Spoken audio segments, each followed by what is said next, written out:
పెద్దలు సహచార మంత్రివర్గ సభ్యులు ఉత్తమ్ కుమార్ రెడ్డి గారు, మిత్రులు శ్రీధర్ బాబు గారు, పొంగులేటి శ్రీనివాస్ రెడ్డి గారు, శాసనసభ్యులు మందుల సామెల్ గారు, వేం నరేందర్ రెడ్డి గారు, మిగతా మిత్రులు ఈ పత్రికా సమావేశంలో పాల్గొనడం జరిగింది. ప్రధానంగా ఈ పత్రికా సమావేశంలో రెండు అంశాలను పాత్రికేయ మిత్రులకు వివరించాలని ఈ సమావేశాన్ని ఏర్పాటు చేయడం జరిగింది. మొదటిది, గత 4-5 రోజులుగా దేశవ్యాప్తంగా దుమారం, వివాదం, వాదనలు, ప్రతివాదనలు, ఆరోపణలు, ప్రత్యారోపణలు జరుగుతూ ఉన్నాయి. దానికి Gautam Adani group of companies కేంద్ర బిందువుగా ఈ చర్చలు కొనసాగుతున్నాయి. ఈ చర్చల సందర్భంగా అప్పుడప్పుడు, ముఖ్యంగా మొన్న మహారాష్ట్ర ఎన్నికల సందర్భంగా పాత్రికేయ మిత్రులు శ్రీ రాహుల్ గాంధీ గారి పత్రికా సమావేశంలో అదానీ గారి నుండి తెలంగాణ రాష్ట్ర ప్రభుత్వం, ఆ రాష్ట్ర ముఖ్యమంత్రి రేవంత్ రెడ్డి గారు నిధులను స్వీకరించిండ్రు కదా, కాంగ్రెస్ పార్టీ ఏ విధంగా అదానీ గారి తప్పులను ప్రశ్నిస్తారు అని చెప్పి పాత్రికేయ మిత్రులు ప్రస్తావించడం జరిగింది. పాత్రికేయ మిత్రులకు చాలా సందర్భాలలో నేను వివరణ ఇచ్చిన, రాహుల్ గాంధీ గారు కూడా విస్పష్టంగా ఒక అంశాన్ని ప్రస్తావించారు. చట్టబద్ధంగా, రాజ్యాంగబద్ధంగా రాష్ట్ర ప్రభుత్వాలు కానీ, కేంద్ర ప్రభుత్వాలు కానీ ఏదైనా అంశంలో టెండర్లు పిలిచినా, ఏదైనా అంశంలో పెట్టుబడులు పెట్టడానికి అవకాశాలు కల్పించినా, అందరికీ సమానమైన అవకాశాలు, అందరూ పోటీ పడే విధంగా నిబంధనలను తయారు చేసి, నిబంధనల మేరకు టెండర్లను నిర్వహించి, అందులో ఎవరు ఆ టెండర్లలో రాణిస్తే వాళ్లకు కాంట్రాక్ట్లు ఇవ్వడం కానీ, లేదా ఏదైనా పనులను కేటాయించడం కానీ, ఏదైనా విషయాలతో అదానీనే కాదు, అంబానీ కావచ్చు, టాటా కావచ్చు, బిర్లా కావచ్చు, ఈ దేశంలో ఉండే ఏ సంస్థలకైనా రాజ్యాంగబద్ధమైన రక్షణ ఉంటుంది, వాళ్ళు పెట్టుబడులు పెట్టడానికి అవకాశం ఉంటుందని రాహుల్ గాంధీ గారు వివరించడం జరిగింది. అయినా జర్నలిస్టులు కావచ్చు, రాజకీయ పార్టీలు కావచ్చు, పదే పదే తెలంగాణ రాష్ట్ర ప్రభుత్వానికి ప్రతిష్టాత్మకంగా తెలంగాణ రాష్ట్ర ప్రభుత్వం భావించి ప్రారంభించిన యంగ్ ఇండియా స్కిల్స్ యూనివర్సిటీకి కార్పస్ ఫండ్ కింద రాష్ట్ర ప్రభుత్వం నిధుల స్వీకరణ కోసం చేస్తున్న ప్రయత్నంలో భాగంగా చాలా సంస్థలు ముందుకొచ్చి రాష్ట్ర ప్రభుత్వం ప్రారంభించిన ప్రతిష్టాత్మకమైన యంగ్ ఇండియా స్కిల్స్ యూనివర్సిటీకి నిధులను ఇవ్వడం జరిగింది. దాంట్లో భాగంగానే అదానీ సంస్థ కూడా 100 కోట్ల రూపాయలను కార్పొరేట్ సోషల్ రెస్పాన్సిబిలిటీ కింద తెలంగాణ రాష్ట్ర ప్రభుత్వం ప్రారంభించిన యంగ్ ఇండియా స్కిల్స్ యూనివర్సిటీకి ఇస్తాము అని చెప్పి ఆమోద లేఖ ఇవ్వడం జరిగింది. ఈ అంశాన్ని ప్రస్తావించడం ద్వారా అదేదో అదానీ గ్రూప్ తెలంగాణ రాష్ట్ర ప్రభుత్వానికో, ముఖ్యమంత్రి గారికో అప్పనంగా 100 కోట్ల రూపాయలు ఇచ్చినట్టుగా అనవసరమైన చర్చలకు, రాద్ధాంతానికి తావిస్తున్నది. వాస్తవంగా ఇన్కమ్ ట్యాక్స్ క్లియరెన్స్ లేకపోవడం వల్ల ఇన్కమ్ ట్యాక్స్ నుంచి మినహాయింపు తీసుకోవడానికి రాష్ట్ర ప్రభుత్వం చేస్తున్న ప్రయత్నము, నిన్న మొన్ననే 80B కింద రాష్ట్ర ప్రభుత్వానికి యంగ్ ఇండియా స్కిల్స్ యూనివర్సిటీకి అనుమతి ఇవ్వడం జరిగింది. ఇప్పటి వరకు ఏ సంస్థ నుంచి కూడా తెలంగాణ రాష్ట్ర ప్రభుత్వం తన ఖాతాలోకి ₹1 కూడా తీసుకోలేదు, ఇంక్లూడింగ్ అదానీ. అయితే అనవసరమైన చర్చలలో తెలంగాణ ప్రతిష్ట కానీ, వ్యక్తిగతంగా నా గురించి చర్చ జరగడం, మా మంత్రివర్గ సహచరులకు నాకు ఎలాంటి సుతారము ఇష్టం లేదు. అందుకే స్పష్టంగా నిన్ననే రాష్ట్ర ప్రభుత్వం తరఫున అదానీ గ్రూప్ ఆఫ్ కంపెనీస్కి మా అధికారి జయేష్ రంజన్ ద్వారా లేఖ రాయడం జరిగింది. జరుగుతున్న వివాదాలు, ఆరోపణలు, రకరకాల పరిస్థితుల వల్ల తెలంగాణ రాష్ట్ర ప్రభుత్వం మీరు ముందుకు వచ్చి ఉదారంగా తెలంగాణ యంగ్ ఇండియా స్కిల్స్ యూనివర్సిటీకి ఇస్తాన్న 100 కోట్ల రూపాయలను తెలంగాణ రాష్ట్ర ప్రభుత్వము స్వీకరించడానికి సిద్ధంగా లేదు. కాబట్టి దయచేసి మీ 100 కోట్ల రూపాయలను యంగ్ ఇండియా స్కిల్స్ యూనివర్సిటీకి బదిలీ చేయొద్దు అని చెప్పి విస్పష్టంగా వారికి లేఖ రాయడం జరిగింది. ఈ పత్రికా సమావేశం ద్వారా పక్క రాష్ట్రాలు, పక్క దేశాలలో అదానీ గ్రూప్ ఆఫ్ కంపెనీస్ మీద జరుగుతున్న వివాదానికి తెలంగాణ రాష్ట్ర ప్రభుత్వానికి ఎలాంటి సంబంధం లేదు. అదేవిధంగా ఒక గొప్ప ఉద్దేశంతో లక్షలాది తెలంగాణ నిరుద్యోగ యువకులకు సాంకేతిక నైపుణ్యాన్ని నేర్పించడం ద్వారా ప్రపంచంతో పోటీ పడాలన్న ఆలోచనతోని యంగ్ ఇండియా స్కిల్స్ యూనివర్సిటీని ప్రారంభించినము. ఒక సదుద్దేశంతో, ఒక గొప్ప ఆలోచనతో ప్రారంభించిన యూనివర్సిటీ వివాదాలకు లోను కావడం నా మంత్రివర్గ సహచరులకు, నాకు, తెలంగాణ రాష్ట్ర ప్రభుత్వానికి ఇష్టం లేదు. అందుకే తెలంగాణ రాష్ట్ర ప్రభుత్వము అదానీ సంస్థ నుంచి 100 కోట్ల రూపాయలను స్వీకరించకూడదు అని నిర్ణయం తీసుకున్నది. ఈ విషయాన్ని మీడియా మిత్రుల ద్వారా సమాజానికి మేము చెప్పదలుచుకున్నాము. అనవసరమైన వివాదాలలో మా రాష్ట్ర ప్రభుత్వాన్ని, మమ్మల్ని లాగొద్దు అని చెప్పి మీడియా మిత్రులందరికీ కూడా నేను సూచన చేస్తున్నా. రాజకీయ పార్టీలకు కూడా నేను సలహా ఇవ్వదలుచుకున్నా.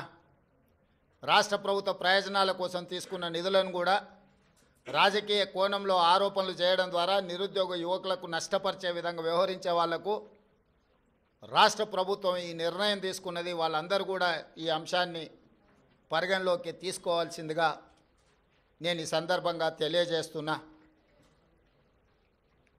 అదేవిధంగా ప్రతిసారి ఢిల్లీకి ముఖ్యమంత్రి కానీ మంత్రులు కానీ పర్యటనకి వెళ్ళాలనుకున్నప్పుడల్లా మీడియా మిత్రులు, మంత్రివర్గ సమావేశం, అధిష్టానంతో చర్చలు అయిపోయింది. మంత్రివర్గం శాఖలు పనిచేయడం, శాఖలలో కూడా మళ్ళా ఎవరికి ఏది ఇవ్వాలనో అన్నిటినీ మీరే నిర్ణయిస్తున్నారు.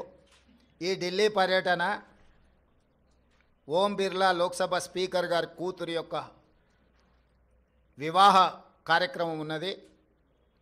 గతంలో నేను, ఉత్తమ్ కుమార్ రెడ్డి గారు, కోమటిరెడ్డి వెంకటరెడ్డి గారు పార్లమెంట్లో సభ్యులుగా మేము ఉన్నాం. వారితో మాకు వ్యక్తిగతంగా పరిచయం ఉన్నది. వారు ప్రత్యేకంగా ఆహ్వానించారు కాబట్టి ఓం బిర్లా కూతురు వివాహానికి హాజరు కావాలి అని చెప్పి నేను, ఉత్తమ్ కుమార్ రెడ్డి గారు ఢిల్లీకి వెళ్తున్నాము.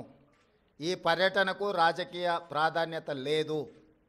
ఈరోజు సాయంత్రం వివాహ కార్యక్రమంలో పాల్గొని రేపు తెలంగాణకు సంబంధించిన లోక్సభ, రాజ్యసభ సభ్యులతో ఒక సమావేశాన్ని ఏర్పాటు చేసి రాష్ట్ర ప్రభుత్వానికి రావాల్సిన నిధులు, ఇవ్వవలసిన అనుమతుల మీద కేంద్ర ప్రభుత్వంలో మంత్రులను, ప్రధానమంత్రితో సహా లోక్సభలో ప్రస్తావించడానికి అవసరమైన విషయాలను వాళ్ళతో చర్చించి వాళ్ళకు కొన్ని సూచనలు చేసి దానికి సంబంధించిన లేఖలు మా పార్లమెంట్ సభ్యులందరికీ కూడా ఇచ్చి పార్లమెంట్లో ప్రస్తావించడానికి అవసరమైన సమాచారాన్ని వాళ్ళకి ఇవ్వడం ద్వారా తెలంగాణ రాష్ట్ర ప్రజల యొక్క ప్రయోజనాలను, రాష్ట్రానికి రావాల్సిన నిధులను, అనుమతులను రాబట్టుకోవడానికి ఒక కార్యాచరణ రేపు నిర్ణయించుకుంటాము.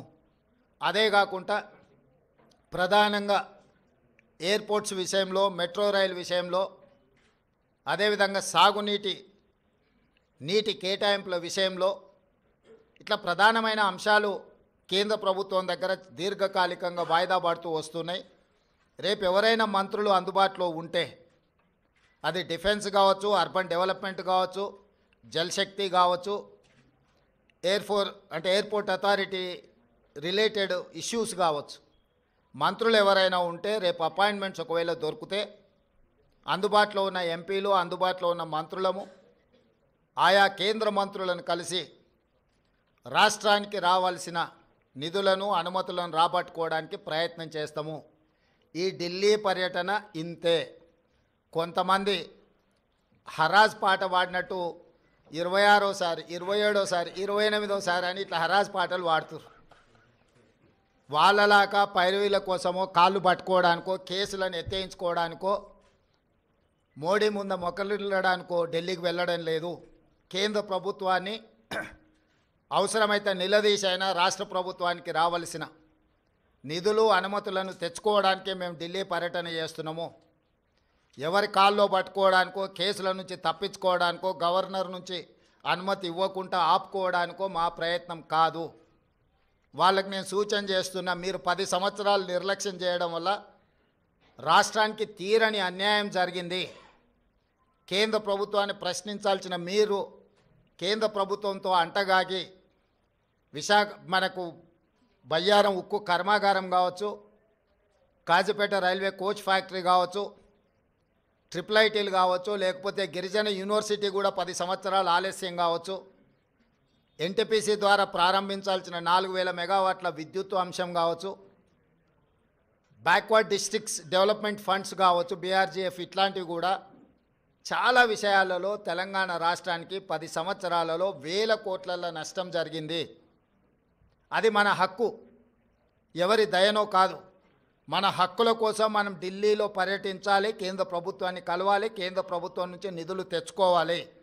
ఇది భారతీయ జనతా పార్టీ ట్రెజరీ నుంచి ఇవ్వడం లేదు, కేంద్ర ప్రభుత్వ ట్రెజరీ నుంచి ఇవ్వాల్సి ఉంది. ఇది ఫెడరల్ స్ట్రక్చర్ ఉన్న ప్రభుత్వము, యూనియన్ ఆఫ్ స్టేట్స్. వివిధ రాష్ట్రాలతో కూడుకున్న కేంద్ర ప్రభుత్వం వివిధ రాష్ట్రాలకు ఇవ్వాల్సిన నిధులను ఖచ్చితంగా ఇవ్వాల్సిందే. రాజకీయ పక్షపాత వైఖరితోనే నిర్లక్ష్యం వహించినా, లేకపోతే అన్యాయం చేసినా ప్రస్తావించడానికి పర్యటన చేయాలి. మన అంశాలను వాళ్ళ దృష్టికి తీసుకెళ్లకుండా రాష్ట్రానికి నిధులు వస్తాయనో, అనుమతులు వస్తాయనో ఫామ్ హౌస్లో పండుకుంటే రాష్ట్ర ప్రజలకు ప్రయోజనం ఉండదు. అందుకే ఎన్నిసార్లైనా వెళ్తాము ఢిల్లీకి. తప్పకుండా ఢిల్లీ నుంచి రాబట్టుకోవాల్సిన నిధులను అన్నిటినీ రాబట్టుకుంటాము. అప్పుడే తెలంగాణ రాష్ట్రం అభివృద్ధి జరుగుతుంది. తెలంగాణ రాష్ట్ర హక్కులను మనం కాపాడిన వాళ్ళం అవుతాము. మీ కడుపు మంట మాకు తెలుసు, మీ దుఃఖము మాకు తెలుసు. మీ కడుపు మంట కోసమో మీ దుఃఖం కోసమో మీరు పెడుతున్న కాకి గోలను మేము పట్టించుకోము. మీలాంటి వాళ్ళను అలా అరుస్తుంటే మాకు ఒక రకంగా ఉత్సాహం వస్తుంది. ఎందుకు అని అంటే మీ బాధ, మీ దుఃఖం చూస్తుంటే మా కార్యకర్తలు సంతోషపడతారు. 10 సంవత్సరాలు మా కార్యకర్తల్ని వేధించుక తిని అక్రమ కేసులు పెట్టి ఈరోజు మీరు పడుతున్న క్షోభం చూస్తే, తెలంగాణ రాష్ట్రం అభివృద్ధి ఎక్కడ జరుగుతుందో అని అడ్డం పడేదాన్ని చూస్తే అప్పుడప్పుడు కోపం కూడా వస్తుంది.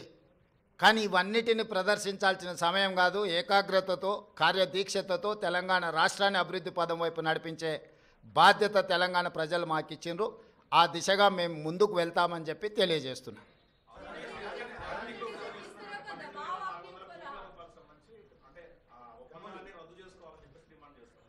ఎవరు ఇప్పుడు వాళ్ళ ప్రభుత్వంలో ఉన్నప్పుడు వాళ్ళు చేసిన ఒప్పందాలు చాలా ఉన్నాయి. వాటి వివరాలన్నీ నేను ఇస్తా. ఒక ఒప్పందాన్ని రద్దు చేయాలంటే దానికి న్యాయపరమైన సలహాలు కూడా తీసుకోవాలి. యూనిలాటరల్గా నువ్వు ఏది రద్దు చేసినా ఆ సంస్థలకు కోర్టుకు కూడా వెళ్ళే అవకాశం ఉంటుంది. ఈ రాష్ట్రంలో కాంట్రాక్టులు ఇచ్చింది, భూములు కేటాయించింది, అదాని ఫ్లైట్లో ఆడంబరంగా ప్రయాణాలు చేసింది వాళ్ళు. కాబట్టి ఈరోజు రాష్ట్ర ప్రభుత్వం రాహుల్ గాంధీ గారు చెప్పిన విషయాన్ని నేను ముందే ప్రస్తావించిన. రాష్ట్రంలో పెట్టుబడులు పెట్టడానికి ఇతరులకున్న అవకాశము అందరికీ ఉంటుంది.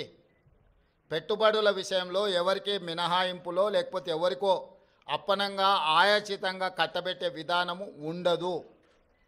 ఒక పక్కన రాష్ట్రానికి పెట్టుబడులు రావడం లేదని మాట్లాడతారు, ఇంకొక పక్కన పెట్టుబడులు వస్తే వాటిని రద్దు చేయంట అంటున్నారు. అసలు మీ విధానం ఏందో ముందు బయటికి రాండి.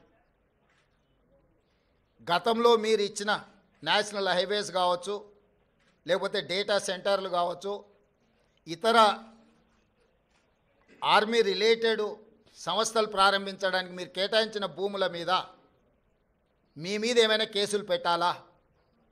అదానితో మీరు చేసుకున్న ఒప్పందాలను రద్దు చేయాల్సి వస్తే మీరు చేసుకున్న వాటిని మీ మీద కేసులు కూడా పెట్టాల్సి వస్తుంది.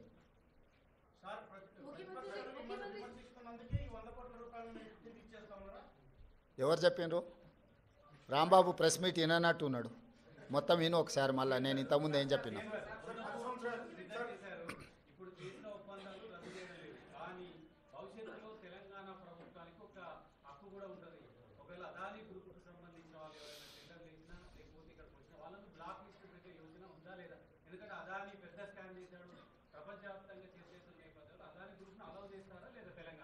ఇప్పుడు అదానీ గ్రూపు టెండర్లు వేస్తాడా వేయడా అనే విషయమే తేలనప్పుడు వాటి మీద ఎలాంటి చర్యలు తీసుకుంటామనే చర్చ ఎందుకు వస్తుంది?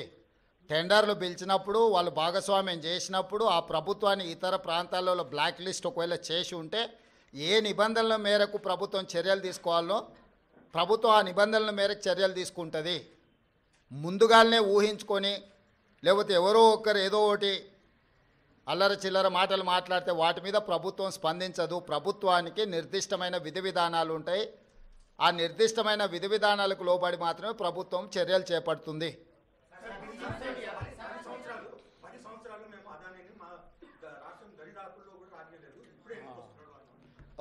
ఆ లిస్టు కాగితం ఇక్కడ తీసుకో ఎన్ని ఇటు.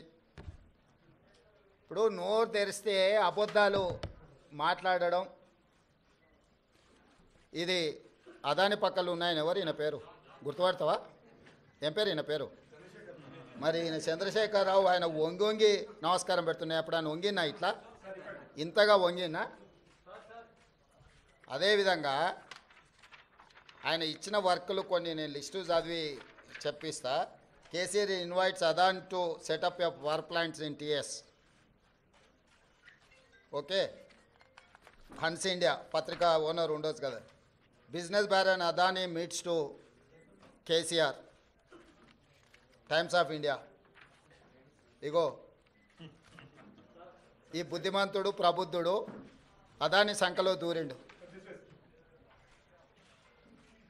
ఈ సిగ్గులేనోడు అదాని గురించి నా గురించి మాట్లాడతాడు. అట్లనే ఒక లిస్ట్ ఉంటుంది కదా, వేరే పేపర్ ఇంత ఉందా, 12-13 లిస్టు ఉంటుంది చూడు ఒకటి. నేను ఆ లిస్టు చదివి వినిపిస్తాను నీకు. ఎన్ని ఇచ్చిండ్రో వాళ్ళు, ఎన్ని నేషనల్ హైవేస్ ఇచ్చిర్రు, ఎన్ని డేటా సెంటర్లు ఇచ్చిండ్రు. ఒకవేళ సిద్ధంగా ఉన్నాడు ఆయన ఇచ్చిన అన్నిటి మీద విచారణకు, మళ్ళీ విచారణ ఏంగానే చూసిరా నా మీద కేసులు పెడుతురని ఒకలా ఏడుపులు ఏడుస్తుంటాడు. పెట్టూరి జైలుకు పోతానే ఆయన్నే అంటాడు. ఎప్పుడెప్పుడు జైలుకు పోదామా, జైల్లో పోయి ఉందామా అని. ఆయన ఏమనుకుంటున్నట్టు నిన్న పేపర్లో చూసిన జైలుకు పోయిన వాళ్ళు అందరూ అయినరానా? ఆ లెక్కన ముందుగాల వాళ్ళ చెల్లెలు పోయింది. మరి ఆల్రెడీ వాళ్ళ చెల్లెలు జైలుకు పోయి వచ్చింది. అట్లా కూడా ఈయనకు అవకాశం లేదు కదా. ఆ ఛాన్స్ ఒకవేళ తీసుకుంటే కేసీఆర్ ఫ్యామిలీలా ఆల్రెడీ వాళ్ళ చెల్లెలు జైలు పోయి వచ్చింది. ఆ ఛాన్స్ ఆల్రెడీ వాళ్ళ చెల్లెలు కొట్టేసింది. ఆ ఫ్యామిలీలో ఉన్న పోటీని తట్టుకోలేక. కాబట్టి ఇట్లాంటి చిల్లర ఆలోచనలు మానాలి. 10 ఏళ్ళు మంత్రి చేసినోడు, అమెరికాలో చదువుకొచ్చినోడు, కొంచెమన్నా జ్ఞానంతో కొంచెమన్నా ఆలోచన విజ్డమ్ వాడాలి కదా. ఆ విజ్డమ్ వాడకుండా అన్ని చిల్లర మాటలు మాట్లాడుకుంటా Adani Elbit systems defence unit at Mamidipally operational BRS టైంలో ఇచ్చిండ్రు. అదేవిధంగా missile cell manufacturing unit at Mamidipally under construction BRS ఇచ్చింది. Microsoft data centre at Ellikatra BRS ఇచ్చింది. అదేవిధంగా 3 national highway projects, Khammam to Suryapet national highway, Mancherial to Repallewada national highway, Khammam to Kodad national highway BRS ఇచ్చింది. 750 kV transmission line project BRS ఇచ్చింది. ఇన్ని ప్రాజెక్టులు బీఆర్ఎస్ ఇచ్చి ఈరోజు same counter drone manufacturing unit at Mamidipalli BRS ఇచ్చింది. ఇన్ని ప్రాజెక్టులు బీఆర్ఎస్ అదానికి ఇచ్చి అదానితో అంటగాగి అదాని దగ్గర కమిషన్లు మెక్కి నేను చేసిన ప్రయత్నం అదాని సిఎస్ఆర్ ఫండ్స్ నుంచి తెలంగాణ నిరుద్యోగ యువకుల కోసం వాళ్ళ భవిష్యత్తును నిర్మించడం కోసం ఆలోచన చేసి యంగ్ ఇండియా స్కిల్స్ యూనివర్సిటీకి లక్షలాది తెలంగాణ నిరుద్యోగ యువకులకు ప్రయోజనం చేకూర్చే విధంగా సిఎస్ఆర్ ఫండ్స్ కింద 100 కోట్లు తీసుకొస్తే అది రాష్ట్రానికి ప్రయోజనం. కేసీఆర్ లాగా అదానీ నుంచి అప్పనంగా నిధులు మా కుటుంబానికి కొట్టేయలే. ఇన్ని ప్రాజెక్టులు ఇచ్చిండు. ఈ ప్రాజెక్టులు అన్ని ఇచ్చినందుకు కేటీఆర్ను ప్రాసిక్యూట్ చేయాలనా? అదానిని కేసీఆరే కాల్చండి, కేటీఆర్ అనే కాదు. దీనికి ఏం సమాధానం చెప్తాడు? సో ఏది పడితే అది మాట్లాడితే చెల్లుద్ది. ఎన్ని చిల్లర మాటలైనా మాట్లాడతాం. మాకు అధికారం కోల్పోతే మేము సహనం కోల్పోయినామని 2023లో అధికారం కోల్పోయారు. 2024 జూన్లో డిపాజిట్లు కోల్పోయారు. ఇప్పుడు మెదడు కూడా కోల్పోయారు టీఆర్ఎస్ వాళ్ళు. సో మెదడు కోల్పోయిన మాటలు మాట్లాడితే దానికి ఇంకా మనం ఏం సమాధానం చెప్తాం? రాహుల్, నువ్వు మాట్లాడు, నువ్వన్నా చెప్పాలి కదా కొంచెం అప్పుడప్పుడు.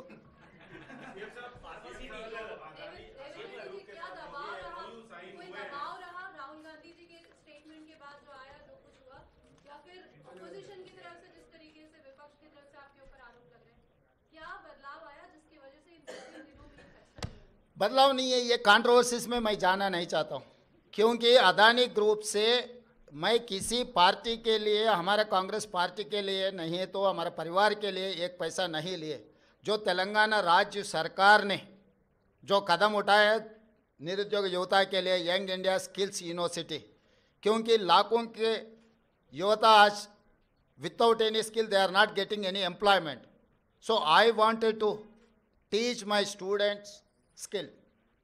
उसी के लिए CSR corporate social responsibility funds हम अदानी से 100 crore in principle we have taken a letter. अभी तक एक पैसा भी हमारे तेलंगाना सरकार के खाता में नहीं आया. तो इसीलिए ये कंट्रोवर्सी में बगल के राज्य में कुछ करप्शन, बगल के देश में कुछ करप्शन, ये सब करप्शन के बारे में जब चर्चा हो रहे थे तब तेलंगाना के चर्चा मुझे अच्छा नहीं लगा, क्योंकि हम नियत से सरकार चला रहे, नियत से चलाने के लिए हम लोग कोशिश कर रहा है. तो तेलंगाना राज्य के बारे में कोई भी कुछ गलत फहमी से कुछ गलत कहा तो हमारे लिए ठीक नहीं है, क्योंकि कुछ कम 3 लाख करोड़ रुपए बजट है तेलंगाना राज्य के. तो उसमें 100 करोड़ रुपए के लिए हम लोग इतना अलिगेशन फेस करने का ज़रूरत नहीं है. मैं और मेरे कैबिनेट मिनिस्टर हम लोग ये सोचे कंट्रोवर्सी में हम जाना क्यों. तो कंट्रोवर्सी से दूर रहने के लिए हमारे राज्य सरकार ने ये निर्णय लिया हुआ है. हमारे ऊपर कोई किसी ने दबावट करने वाले नहीं है, किसी ने दबावट किए तो हम लोग सुनने वाले भी नहीं है. मेरे